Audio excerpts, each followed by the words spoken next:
Hello dear students. पिछले chapter में हम लोग टाइप्स ऑफ रिएक्शंस के बारे में पढ़े थे। इस लेक्चर में हम लोग उसका कुछ एप्लीकेशंस पढ़ेंगे जो हमारे डेली लाइफ, हमारे आसपास होता है। सबसे पहला चीज है, इसमें हमको मेनली दो चीज के बारे में पढ़ना है। एक कोरोजन के बारे में पढ़ना है और दूसरा होगा रेंसिडिटी के बारे में। तो हम पहले अभी कोरोजन को डिस्कस करते हैं। कोरोजन क्या है? तो जैसा डिफिनेशन है, slowly eating up of any metallic material by the action of air and moisture is called corrosion. Air और मॉइस्चर दोनों होना काफी जरूरी है। दोनों में से कोई भी एक नहीं होगा तब वो क्या होगा, कोरोजन का चांस क्या होता है, बहुत कम होता है। जैसे हम डेली लाइफ में देखते हैं कि मान लेते आयरन का कोई मटेरियल, कुछ आयरन रॉड का गेट, खिड़की, ग्रिल कुछ भी बना हुआ है, तो हम देखते हैं कि काफी दिनों बाद उसमें क्या होता है कि उसका कलर भी चेंज हो जाता है और एक फ्लेकी सब्सटेंस उसके ऊपर आ जाता है, जिसको कि अगर हम हाथ से रब करते हैं तो वो वहां से हट भी जाता है, सेपरेट हो जाता है। तो उसको कहते हैं हम लोग रस्ट। मतलब आयरन का रस्टिंग हो रहा है। जो ओरिजिनल आयरन का है, ओरिजिनल आयरन था, वो क्या कर रहा है, अपना प्रॉपर्टी लॉस कर गया है। तो किस वजह से किया है? तो वो आयरन क्या करता है, ऑक्सीजन जो एटमॉस्फेयर में प्रेजेंट है और मॉइस्चर, वाटर कंटेंट भी एटमॉस्फेयर में प्रेजेंट होता है, उसके साथ रिएक्शन करता है। वेरी वेरी स्लो रिएक्शन है और तब ये कंपाउंड का फॉर्मेशन करता है वहां पे आयरन ऑक्साइड, और कुछ मॉलिक्यूल ऑफ वाटर भी अपने साथ रखता है। इसलिए एक्स यहाँ पे दे दिए, एक्स 1 2 3 कुछ भी होगा। और ये आयरन का ओरिजिनल कलर लगभग सिल्वर जैसा ही होगा। अगर उसको कहीं कट करते हैं, उसका क्रॉस सेक्शन अगर आप देखेंगे तो पूरा व्हाइट होगा। लेकिन जो रस्ट होता है, ये रस्ट है, रस्ट का कलर कैसा हो जाता है? तो वो ब्राउन कलर का हो जाएगा। तो और दूसरा है कि कॉपर का वेसल्स है। कॉपर का अगर कॉपर का वेसल्स आप देखे होंगे, जनरली पूजा पाठ में इस्तेमाल होता है। तो कॉपर का वेसल्स अगर नया वेसल्स है तो वो ब्राउन कलर का होता है। लेकिन कुछ दिन बाद, कुछ दिन मतलब काफी लंबा समय, महीना 2 महीना ऐसे कंटिन्यूअस अगर यूज हुआ वो, तो वो भी एयर में ऑक्सीजन से नहीं करता है, कार्बन डाइऑक्साइड और मॉइस्चर लेकर के वो क्या नया कंपाउंड का फॉर्मेशन करता है, कॉपर कार्बोनेट, जिसके वजह से उस वेसल्स में देखेंगे कि कुछ ग्रीन कलर का कोटिंग आ जाता है। वो ग्रीन कलर का कोटिंग क्या है? तो यही कॉपर कार्बोनेट है। कॉपर कार्बोनेट है। तीसरा है silver, blackening of silver. Silver पे भी काला ब्लैक कलर का लेयर उस पे आ जाता है। तो ये क्यों आता है? ओरिजिनल सिल्वर, अगर आप जब नया नया ज्वेलरी खरीदते हैं या सिल्वर का कुछ भी कॉइन या कुछ भी जो भी आप खरीदते हैं, तो वो उसका कलर एकदम पूरा शाइनिंग सरफेस होता है, व्हाइट जैसा दिखेगा। लेकिन काफी दिनों तक अगर आप उसको पहने हुए हैं या फिर कहीं बाहर रखे हुए हैं, तो एटमॉस्फेयर के सल्फर के साथ वो रिएक्शन करता है और वो उसका कलर क्या होता है, धीरे धीरे चेंज हो जाता है, चेंज होने लगता है और वो ब्लैक होने लगता है। तो ब्लैक जो हो रहा है वो क्या सब्सटेंस बना है? तो वो सिल्वर सल्फाइड। तो ये डिफरेंट टाइप्स ऑफ कोरोजन हम पढ़े हैं। अभी और आगे चैप्टर है मेटल्स नॉन मेटल में, इसमें आपको काफी डिटेल से पढ़ना होगा कोरोजन के बारे में। यहाँ पे हम लोग कोरोजन क्या होता है, डिफरेंट डिफरेंट कंडीशन में हम लोग देखे, किस कलर का बनता है, किसके साथ रिएक्शन होता है। तो कोरोजन मोस्टली हम लोग इसको ऑक्सीडेशन के फॉर्म में ही देखते हैं। अब नेक्स्ट है एक्टिविटी, जैसे एक हमारा सिंपल एक्टिविटी है केमिकल चेंज जो भी हो रहा है, तो ये सब सारा क्या होगा, केमिकल चेंज हुआ।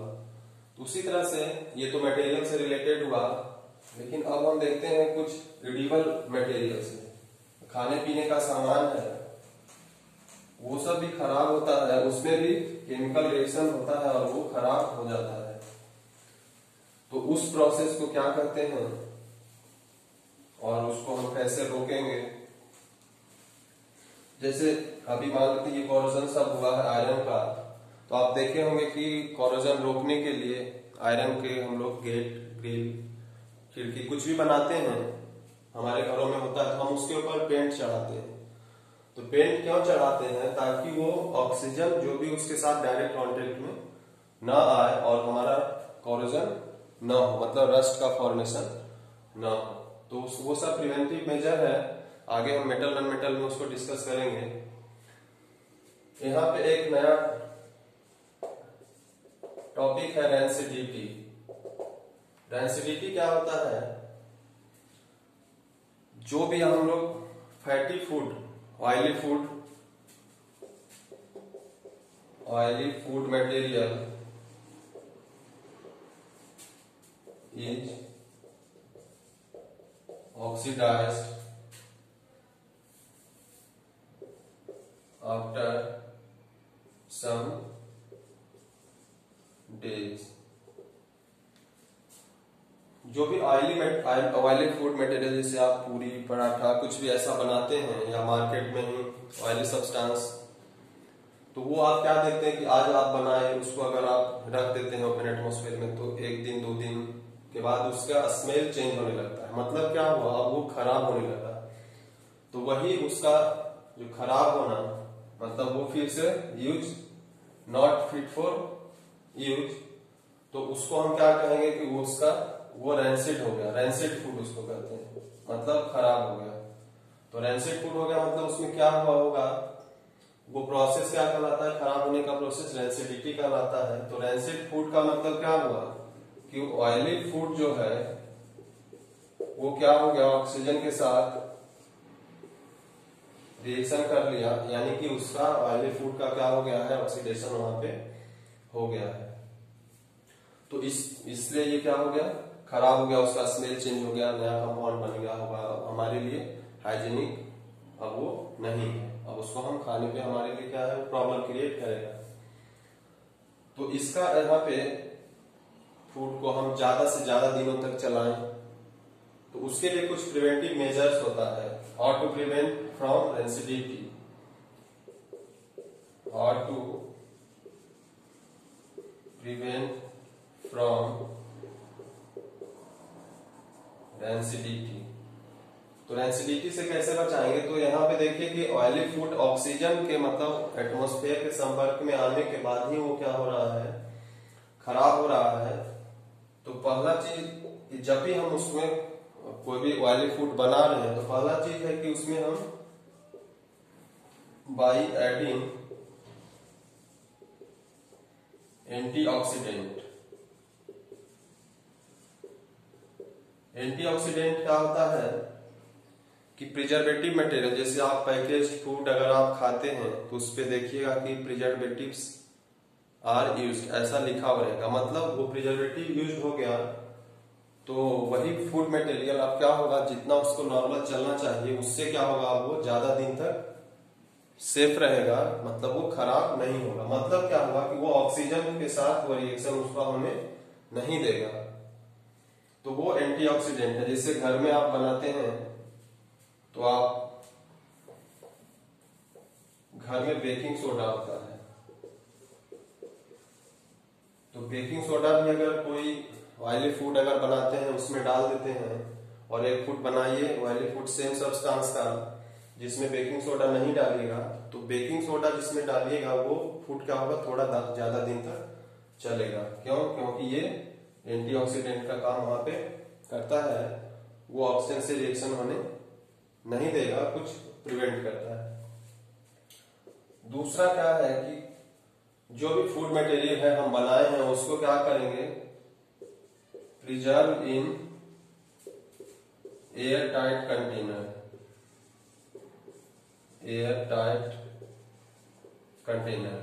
एयर टाइट कंटेनर मतलब कि उसमें मतलब हवा क्या होना चाहिए, नहीं जाना चाहिए। ऐसा नहीं कि लगा भी दिए हैं तब भी हवा उसमें जा रहा है, तब क्या होगा, फिर कंटेनर में रखने से कुछ फायदा ही नहीं, मतलब वो ओपन एटमॉस्फेयर में है। तो अगर एयर टाइट कंटेनर में होगा तो एयर उसमें नहीं जाएगा, जब हम खोलेंगे तभी जाएगा, फिर वो बंद हो जाएगा।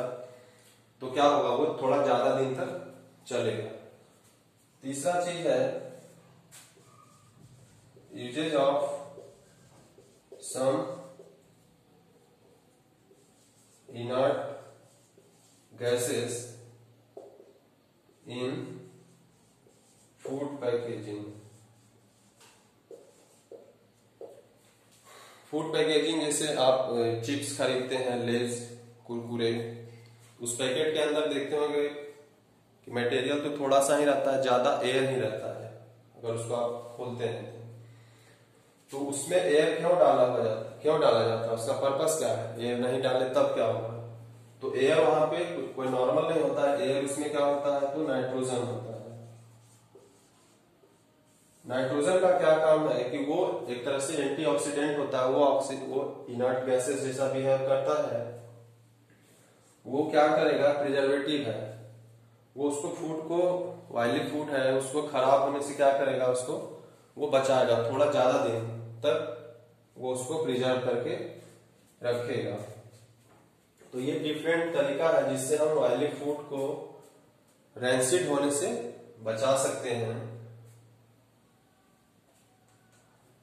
एंटीऑक्सीडेंट ऐड करके एयर टाइट कंटेनर में रख करके, या फिर सम इनर्ट गैसेस लाइक नाइट्रोजन को हम यूज करते हैं और हम अपने फूड मटेरियल को सेफ रखते हैं।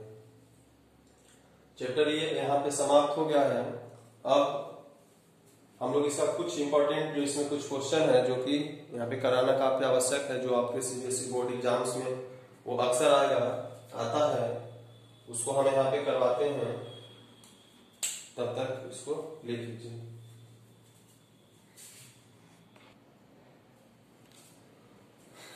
एक क्वेश्चन है जो कि काफी बार सीबीएसई में आया भी है और अक्सर आता है, फाइनल एग्जाम्स में आप आएंगे। A solution of substance X is used for whitewashing। ऐसा दिया हुआ है उसके बारे में इंफॉर्मेशन, और कहता है कि name the substance X and right it's formula. पहला क्वेश्चन है, उसी का सेकेंड पार्ट है right the reaction of the substance X named in above with water. मतलब X जो कुछ भी है उसका वाटर के साथ हमको रिएक्शन लिखना है। तो हम अभी आपको पढ़ाए थे रिएक्शंस वाले में, टाइप्स ऑफ रिएक्शन जब बता रहे थे, तब हम वहां बताए थे कि एक मटेरियल होता है CaO। CaO को जब हम वाटर में मिलाते हैं तो क्या बनता है, CaOH का होल ट्वाइस। ये हम पढ़ाए थे, पिछले वीडियो में बताए होंगे कि इसको हम लोग कैल्शियम ऑक्साइड कहते हैं, कैल्शियम हाइड्रोक्साइड है, और भी इसका नाम है क्विकलाइन, इसका नाम है स्लैकलाइन। ये जनरल नेम होगा। केमिकल नेम इसका हो जाता है कैल्शियम ऑक्साइड, और इसका कैल्शियम हाइड्रोक्साइड। तो हम बताए थे कि ये जो चूना के बारे में आपको बताए थे, जो एक्सोथर्मिक रिएक्शन हम बता रहे थे कि ये हम मार्केट से खरीद के लाते हैं, उसको पानी में हम डालते हैं किसी वेसल्स में, तो अपने आप वो क्या होता है, वो मतलब क्या होने लगेगा, उसमें वो टेम्परेचर उसका रेज होने लगेगा। इतना रेज होने लगेगा कि अगर हम लोग उसमें अपना हाथ को डाल देंगे तो उसको भी क्या कर सकता है, वो जला सकता है। तो यहाँ पे क्वेश्चन वही है कि सॉल्यूशन ऑफ सब्सटेंस X, तो इसका इसके साथ वाटर के साथ सॉल्यूशन बनाएंगे। तो यहाँ पे सॉल्यूशन किसका बन रहा है, इसका बन रहा है इसके साथ, और तब ये बनता है, और ये चीज जब सॉल्यूशन बन गया तब इस सॉल्यूशन को हम क्या करते हैं, व्हाइट वॉशिंग में यूज करते हैं। तो यहाँ पे क्वेश्चन इसका आंसर क्या हो सकता है, तो आंसर क्या होगा, ये होगा एक्स हमारा क्या होगा, तो कैल्शियम ऑक्साइड होगा, कैल्शियम हाइड्रोक्साइड नहीं होगा। क्यों नहीं होगा, क्योंकि लिखा है सॉल्यूशन ऑफ सब्सटेंस एक्स, तो सॉल्यूशन किसका बना रहे हैं, इसका। अगर ये पूछ देता कि name the material which is used for white washing and also right it's formula, तब ये होता कि व्हाइट वॉशिंग के लिए ये यूज होता है। लेकिन यहाँ पूछ रहा है उसका सॉल्यूशन, मतलब ये बना किससे है, तो बना तो इससे है ना, इसका सॉल्यूशन बना है तभी वो बना है। तो हमारा इसका फर्स्ट का आंसर एक्स क्या हो जाएगा, एक्स हमारा यही हो जाएगा। अब बी में कहता है कि right the reaction of substance x named in one एवा विथ वाटर, मतलब एक्स जो भी हमारा आया है उसका वाटर के साथ आप रिएक्शन लिखिए, तो यही रिएक्शन होगा। तो इसका आंसर क्या होगा, ए का आंसर हो जाएगा, एक्स क्या है, तो कैल्शियम ऑक्साइड, इसका फॉर्मूला क्या हो जाएगा, CaO, और बी का आंसर क्या हो जाएगा, यही रिएक्शन हो जाएगा। तो ये क्वेश्चन बहुत इंपॉर्टेंट है, ये अक्सर आता है। इस तरह से और भी सिंबॉलिक जो भी कुछ बोल देगा कि आप ये ऐसा है, उससे उस कलर का एक गैस रिलीज हो रहा है, तो क्या है नहीं है। तो इस तरह से हम और भी कुछ क्वेश्चन देखते हैं, तब तक इसको आप देखें।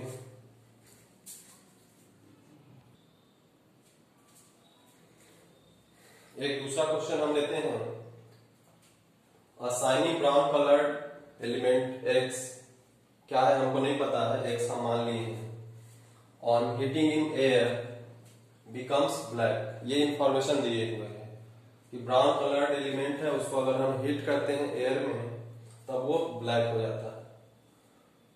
तो हमको पहला इसका क्वेश्चन है कि name the element x, x कौन सा एलिमेंट है उसका आपको नाम लिखना है। फिर दूसरा क्वेश्चन है also name the black coloured compound form, अब एक्स को हीट करने पे ब्लैक कलर कंपाउंड जो फॉर्म हुआ है उसका भी आपको नाम लिखना है। और तीसरा है कि फिर से हम कैसे, how we can get again brown coloured element from black coloured compound, मतलब एक्स एयर से रिएक्शन करके ब्लैक कलर कंपाउंड बन गया, अब फिर से हमको ब्लैक कलर्ड कंपाउंड से फिर ओरिजिनल एक्स हमको लाना है, तो उसके लिए हमको क्या करना होगा। तो सबसे पहले तो हमको ये पहचानना होगा कि ये एक्स क्या है, एयर के साथ रिएक्शन हो रहा है, तो फिर वो जो ब्लैक कलर बन रहा है कंपाउंड वो क्या चीज है। तो हम आपको एक रिएक्शन पढ़ाए थे, अगर आप सोच पा रहे हैं तो ठीक है, नहीं तो हम आपको एक रिएक्शन बताए थे ऑक्सीडेशन रिडक्शन में, Cu प्लस O2 CuO बनाता था, और यहाँ पे हीट हम उसको हीट करते थे। तो हम आपको लिखाए होंगे कि ये ब्राउन कलर कंपाउंड है, ये इसका कलर कैसा होता है, ब्राउन होता है कॉपर का, और ये जो कॉपर ऑक्साइड होता है यही कॉपर ऑक्साइड जो होता है यही ब्लैक कलर का होगा। तो हमारा आंसर यहाँ पे मिल गया कि ये एक्स क्या हो जाएगा, पहला का आंसर क्या हो जाएगा, ए का आंसर क्या होगा, एक्स क्या हो गया, कॉपर। दूसरा क्या है, also name the black colour compound form, तो ब्लैक कलर कंपाउंड कौन सा फॉर्म हुआ है, तो कॉपर ऑक्साइड। तो बी का आंसर क्या हो जाएगा, कॉपर ऑक्साइड। अब कहता है कि ये रिएक्शन हम लोग पढ़े थे ऑक्सीडेशन में कि कॉपर का ऑक्सीडेशन हुआ और बन गया कॉपर ऑक्साइड। तो हमको फिर से वापस क्या चाहिए, अभी हमको है कि कह रहा है कि how can we get again brown colour element from black colour compound. अभी फिर से हमको इससे ये चीज वापस चाहिए, तब क्या रिएक्शन करना होगा। तो यहाँ पे क्या हो रहा है, यहाँ पे ऑक्सीडेशन हो रहा है, यहाँ पे क्या हो रहा है, ऑक्सीडेशन हो रहा है। और ऑक्सीडेशन का उल्टा हम क्या बताए थे, रिडक्शन। अगर इससे ऑक्सीजन हम क्या करें, हटा दें, तो फिर से हमको क्या होगा, ये चीज आ जाएगा। तो यानी कि अब हमको क्या करना होगा, कॉपर ऑक्साइड का क्या करना होगा, रिडक्शन करना होगा। और इसको रिडक्शन के लिए एक रिड्यूसिंग एजेंट हम यूज करते हैं। रिड्यूसिंग एजेंट मतलब दूसरे को रिड्यूस करेगा, खुद ऑक्सीडाइज होगा, मतलब इसको रिड्यूस करना है, तो इसके लिए हम रिड्यूसिंग एजेंट यूज करेंगे। और वो रिड्यूसिंग एजेंट क्या होता है, हाइड्रोजन गैस हम यूज करेंगे और उसको हीट करेंगे, तो फिर से ये क्या हो जाएगा, दोनों अलग अलग हो जाएगा। यानी कि ये रिएक्शन अगर हम करते हैं, कॉपर ऑक्साइड जो ब्लैक कलर का है, फिर से हमको ये ब्राउन कलर का कॉपर मिलेगा, कब, जब इसको हम हाइड्रोजन के प्रेजेंस में हीट करेंगे, तब फिर से हमको वापस वही चीज आ जाएगा। तो सी का आंसर ये हुआ। क्या होगा, तो by reduction of copper oxide, इसका आंसर क्या होगा, by reduction of copper oxide. और ये तो प्रोसेस हुआ, और उसी चीज को हम फॉर्मूला के फॉर्म में, इक्वेशंस के फॉर्म में ऐसा हम लिखे हैं, इसको भी लिखिएगा। तो इस क्वेश्चन का ये तीनों आंसर हुआ, और ये फॉर्मूला भी हम लिखेंगे। ये दोनों पार्ट के लिए ये हुआ। इक्वेशंस भी लिखना आपको आवश्यक है। इक्वेशन आपको नहीं पता होगा तो आप कैसे जज करोगे कि कॉपर कहाँ बना, कौन कॉपर ऑक्साइड है, कलर के साथ याद होना चाहिए। फिर से इसको वापस लाना है, तो आप कैसे समझिए कि रिडक्शन ऑफ CuO से हमको कॉपर मिलेगा। तो यहाँ से हमको पता चल रहा है कि यहाँ CuO था, H2 के साथ हम इसको कंबाइन किए, हीट किए, तो कॉपर हमको यहाँ पे मिल गया है। और यहाँ पे ऑक्सीजन था, ऑक्सीजन यहाँ पे नहीं है, तो हम समझ गए कि इसका क्या हुआ होगा, रिडक्शन हुआ होगा। यही हम लोग पढ़े ना, लॉस ऑफ ऑक्सीजन। तो लॉस ऑफ ऑक्सीजन तो यहाँ दिख रहा है हमको। तो ये एक क्वेश्चन आपका, ये भी काफी इंपॉर्टेंट है। मतलब सिंबॉलिक फॉर्म जो है, कुछ यहाँ पे दिया हुआ नहीं है, कुछ इंफॉर्मेशन दिया हुआ है। आप बुक को बार बार पढ़िए, देखिए लेक्चर को, बुक को भी पढ़िए, और तब आपको व्यू बनेगा कि, और सबका नेम, कलर, प्रॉपर्टीज याद रखेंगे, तब आप इस तरह का क्वेश्चन, सिंबॉलिक क्वेश्चन आपसे बनेगा। और सिंबॉलिक क्वेश्चन काफी सीबीएसई फाइनल एग्जाम्स में आते हैं। कुछ और क्वेश्चन देखते हैं, तब तक इसको देखिए।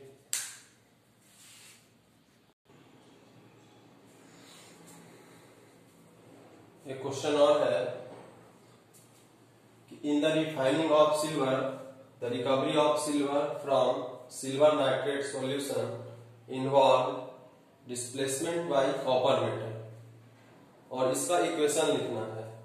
ये सवाल तो बहुत छोटा है, लेकिन क्यों यहाँ पे दिए हैं, क्योंकि कह रहा है कि सिल्वर का रिकवरी किससे हो रहा है, तो सिल्वर नाइट्रेट सॉल्यूशन से हो रहा है। तो सबसे पहली चीज है कि सिल्वर नाइट्रेट का आपको फॉर्मूला याद होना चाहिए। तो क्या होता है, हम बताए भी थे कैसे बनाते हैं। तो सिल्वर का 1, नाइट्रेट का एक निगेटिव चार्ज होता है, तो इसका भी 1 ही होगा। तो फॉर्मूला इसका क्या होगा, 1 को हम लिखते नहीं है, सिल्वर नाइट्रेट सीधा सीधा बनेगा। तो रिएक्शन हमारा क्या है कि recovery of silver from silver nitrate solution involve displacement bye copper metal. अब कह रहा है कि सिल्वर नाइट्रेट में कॉपर से डिस्प्लेस करा देंगे तो क्या होगा। अभी आपको हम डिस्प्लेसमेंट रिएक्शन भी बताए थे कि कौन किसको डिस्प्लेस करेगा। तो अगर आपके पास वो चार्ट होगा जिसमें दिखाए थे हम, तो वहां पे आप देखे होंगे कि कॉपर जो होता है वो सिल्वर से ऊपर होता है, सिल्वर तो बहुत नीचे होता है, सिल्वर के बाद गोल्ड, गोल्ड के बाद प्लेटिनम, कॉपर उससे ऊपर होता है। मतलब कॉपर क्या है, copper is more reactive than silver, यानी कि ये इसको डिस्प्लेस कर सकता है। तो डिस्प्लेस करेगा तो कॉपर और नाइट्रेट का कंपाउंड बनेगा। तो वो क्या बनेगा, वो बनेगा कॉपर नाइट्रेट। अब इसका फॉर्मूला क्या होता है भाई, आपको लिखना होगा। तो आप कल हम बताए थे या पिछले लेक्चर में बताए थे कि कॉपर का क्या होता है, तो इस पे +2 चार्ज होता है, और नाइट्रेट पे -1 चार्ज, यानी कि 1 हम यहाँ पे लिखेंगे, न्यूमरल वैल्यू केवल लिखते हैं। तो इसका फॉर्मूला क्या हो जाएगा, तो इसका फॉर्मूला हो जाएगा Cu, और NO3 जो पूरा का पूरा है, NO3 पूरे का पूरे क्या होगा, 2 से मल्टीप्लाई होगा।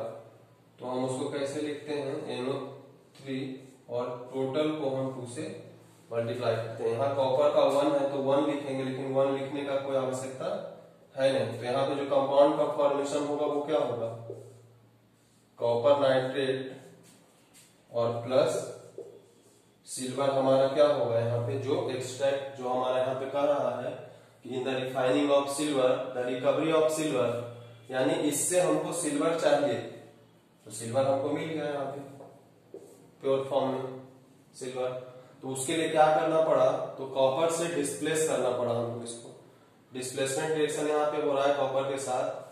तो ये सिल्वर नाइट्रेट और इधर क्या बना, ये कॉपर नाइट्रेट, और ये डिस्प्लेसमेंट रिएक्शन है। तो हम ये क्वेश्चन लेने का केवल यही था पर्पस कि आपको ये कंपाउंड बनाना आता होगा, एक बार रिवीजन हो गया। कोई छोटा छोटा क्वेश्चन है, जैसे एक क्वेश्चन है कि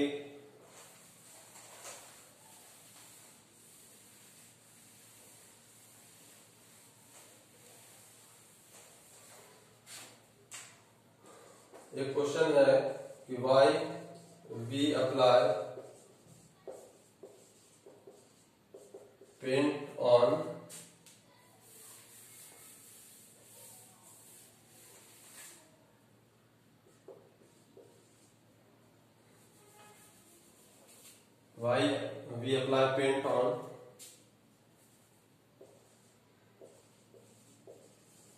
metallic material like doors,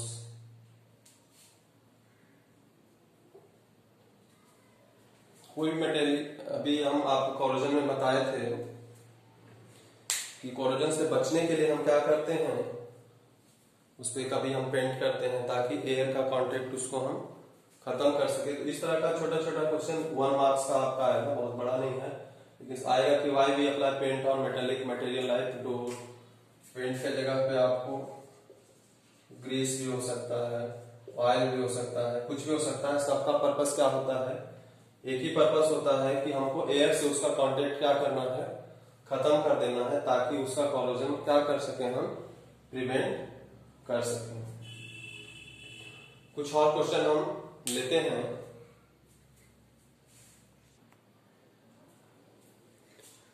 कुछ और क्वेश्चन हम लेते हैं, जैसे एक क्वेश्चन है, why does the colour of copper sulphate solution change when an iron nail is dipped into it.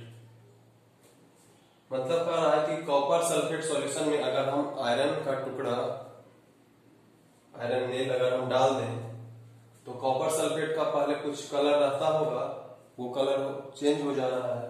तो हमको ये जानने की आवश्यकता है कि कॉपर सल्फेट का कलर क्या हो रहता था। ये भी पूछ सकता था कि also name the new compound form, या also name the colour of the new compound form, जो न्यू कंपाउंड फॉर्म हुआ है उसका कलर क्या है। तो ये रिएक्शन आपको हम पहले भी बताए हैं, फिर हम ये आपको बताते हैं कि कॉपर सल्फेट सॉल्यूशन में क्या किया है, आयरन नेल डाला। आयरन नेल का मतलब क्या होगा, आयरन वो उसमें इंसर्ट किया है। मान लेते हैं कि ये हमारा इसमें पहले से कॉपर सल्फेट सॉल्यूशन है और इसमें आयरन डाल दिया, तभी तक बनेगा क्या, तो बनता क्या है कि अब देखिए, आपको अगर रिएक्टिविटी चार्ट वो सीरीज पता होगा तो आप देखोगे कि आयरन क्या है, उसमें ऊपर है कॉपर से, मतलब ये ज्यादा रिएक्टिव है। तो ज्यादा रिएक्टिव है तो क्या करेगा, इसको ये डिस्प्लेस करेगा और तब यहाँ पे क्या बनाएगा, आयरन सल्फेट और कॉपर को क्या करेगा, वो साइड कर देगा, यानी कि डिस्प्लेस कर देगा। तो यहाँ पे ये जो कॉपर सल्फेट सॉल्यूशन होता है ये किस कलर का होता है, तो ब्लू कलर का होगा। तो जब आप इसका सॉल्यूशन इसमें लेंगे ब्लू कलर का और उसमें आयरन जैसे ही डालेंगे तो उसका क्या होगा, ब्लू कलर धीरे धीरे धीरे धीरे खत्म होने लगेगा और उसमें न्यू कलर का फॉर्मेशन होगा। तो न्यू कलर का फॉर्मेशन क्या होने लगता है, तो वो ग्रीन कलर का फॉर्मेशन होने लगेगा। मतलब इनिशियल में ये सॉल्यूशन कैसा है, ब्लू है, और बाद में जैसे ही उसने आयरन का कुछ टुकड़ा डाल दिए तब वो रिएक्शन होने लगेगा और तब वो ग्रीन कलर सब्सटेंस का फॉर्मेशन होने लगेगा। तो ये भी क्वेश्चन पूछ सकता है कि ग्रीन कलर सब्सटेंस क्या है, या जो नया सब्सटेंस का फॉर्मेशन हो रहा है उसका कलर कैसा है, या सॉल्यूशन जो बन जाएगा उसका कलर कैसा होगा। तो कलर तो ग्रीन होगा और सब्सटेंस क्या होगा, तो वो आयरन सल्फेट होगा। तो इस क्वेश्चन का अलग अलग तरीके से पूछ सकता है। एक ही रिएक्शन आपको अगर याद रखिएगा तो उससे अलग अलग तरीके से क्वेश्चन पूछेगा तो आप बता सकते हैं। एक दूसरा क्वेश्चन यहाँ हम लिए हैं, एक रिएक्शन आप लोग जस्ट रिवीजन है कि आप लोग कितना पढ़े हैं, कितना ग्रैब कर पाए हैं। तो ऑक्सीडेशन रिडक्शन आप पढ़े हैं, तो ऑक्सीडेशन रिडक्शन आप पढ़े हैं तो आपको इस रिएक्शन में बताना है CuO plus H2, Cu plus H2O बनाता है तो कौन ऑक्सीडाइज हो रहा है और कौन रिड्यूस हो रहा होगा। तो बहुत आसान है, आप बनाए भी होंगे, शायद बना भी लिए होंगे, जो नहीं बना पाए हैं उनके लिए हम बताते हैं। यहाँ पे देखिए कॉपर ऑक्साइड, कॉपर के साथ क्या है, ऑक्सीजन है, और यहाँ पे क्या है, ऑक्सीजन है क्या, नहीं है। मतलब क्या हो गया, यहाँ पे क्या हो गया, लॉस ऑफ ऑक्सीजन हो गया,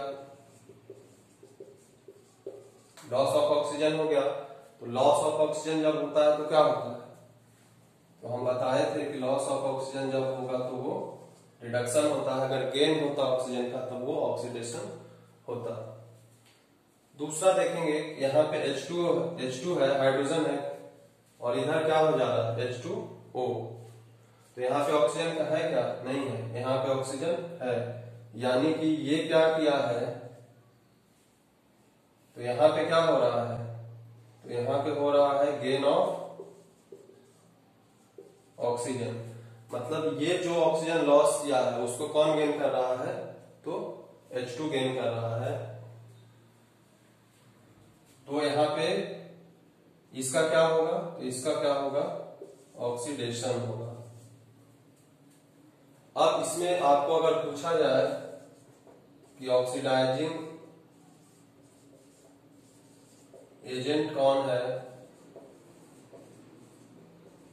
रिड्यूसिंग एजेंट कौन है, ऑक्सीडाइज, ऑक्सीडेशन किसका हो रहा है और रिडक्शन किसका हो रहा है। तो ऑक्सीडेशन रिडक्शन तो हम देखें कि ऑक्सीडेशन किसका हो रहा है, तो H2 का ऑक्सीडेशन हो रहा है, रिडक्शन किसका हो रहा है, तो CuO का हो रहा है। लेकिन हम ये पूछ रहे हैं कि ऑक्सीडाइजिंग एजेंट कौन है और रिड्यूसिंग एजेंट यहाँ पे कौन सा है। तो हम बताए थे कि जो ऑक्सीडाइज होगा, खुद जो ऑक्सीडाइज होगा यानी कि वो दूसरे को रिड्यूस किया होगा। तो ऑक्सीडाइज यहाँ पे कौन है, हुआ है, ये हुआ हाइड्रोजन, तो वो क्या किया होगा, दूसरे को रिड्यूस किया होगा, यानी कि जो जिसका ऑक्सीडेशन होता है वो क्या होगा, वो रिड्यूसिंग एजेंट भी होगा। जिसका ऑक्सीडेशन हुआ वो रिड्यूसिंग एजेंट है, मतलब वो दूसरे को क्या किया होगा, रिड्यूस किया होगा, दूसरे से ऑक्सीजन अपने में वो लिया होगा। और जिसका रिडक्शन हुआ मतलब वो अपना ऑक्सीजन किसी दूसरे को दिया होगा, तो वो क्या होगा, ऑक्सीडाइजिंग एजेंट। मतलब ऑक्सीडाइजिंग एजेंट यहाँ पे क्या हो जाएगा, तो CuO, ये अपना ऑक्सीजन छोड़ेगा तब तो दूसरा लेगा। तो हम बार बार बताएं कि ऑक्सीजन एजेंट क्या होता है, तो एजेंट वर्क्स फॉर अदर, मतलब ऑक्सीडाइजिंग एजेंट नाम है, तो वो खुद ऑक्सीडाइज नहीं होगा, वो दूसरे को ऑक्सीडाइज करेगा। मतलब खुद क्या होगा, तो खुद यहाँ पे देख रहे हैं कि वो रिड्यूस हो रहा है, और अगर रिड्यूसिंग एजेंट है मतलब रिड्यूस वो दूसरे को करेगा, तो खुद क्या होगा, तो खुद वो ऑक्सीडाइज होगा। तो आपका किसका ऑक्सीडेशन हो रहा है, किसका रिडक्शन, ये तो पूछता ही है। कभी कभी ये भी पूछता है कि ऑक्सीडाइजिंग एजेंट कौन है, रिड्यूसिंग एजेंट कौन है, तो इसको आप देखेंगे। एक क्वेश्चन और हम लिए हैं, व्हाई वी रब magnesium ribbon before burning it in air या ऑक्सीजन। कहता है कि मैग्नीशियम का रिबन है उसको हम एयर में जलाने से पहले रब क्यों करते हैं। रब करना मतलब उसको अच्छे से साफ करते हैं। तो साफ करते हैं किस लिए, क्योंकि अगर मैग्नीशियम का रिबन है उसके ऊपर अगर कुछ डस्ट है, कुछ गंदगी है, कुछ दूसरा लेयर अगर होगा तो वो ऑक्सीजन के साथ रिएक्शन क्या करेगा, तेजी से रिएक्शन नहीं करेगा। इसलिए हम उसके सरफेस को पहले क्या करते हैं, साफ करते हैं, ताकि वो रिएक्शन क्या करे, क्विक रिएक्शन कर सके। और तब ये मैग्नीशियम इस ऑक्सीजन के साथ ये फास्ट रिएक्शन करेगा, बहुत फास्ट करेगा ये, और मतलब ये है तो मेटल, बट लगेगा कि आपको माचिस जैसा ये जल रहा है। और उसके बाद माचिस जैसा जलने के बाद जो डस्ट बनाएगा वो ये व्हाइट कलर का सब्सटेंस होता है। तो कभी कभी ये भी पूछा जाता है कि burning of magnesium ribbon produces a compound, the colour of compound is, तो कंपाउंड का नाम भी पूछ सकता है, उसका कलर भी पूछ सकता है। तो नाम अगर पूछे तो क्या हो जाएगा, मैग्नीशियम ऑक्साइड, और उसका कलर अगर पूछे तो क्या हो जाएगा, व्हाइट कलर सब्सटेंस इसका हो गया। तो क्वेश्चन तो और भी है, बहुत है, आप खुद भी करोगे, किसी भी बुक से आप करिएगा, आपको जितना कंसेप्ट दिया गया है इस चैप्टर का तो एटलीस्ट बन जाएगा। और ये चैप्टर हम यहाँ पे समाप्त करते हैं, फिर आगे आपको अगले लेक्चर में, आपको अगले चैप्टर में हम दूसरा चैप्टर लेकर के हम आएंगे। तब तक के लिए थैंक यू।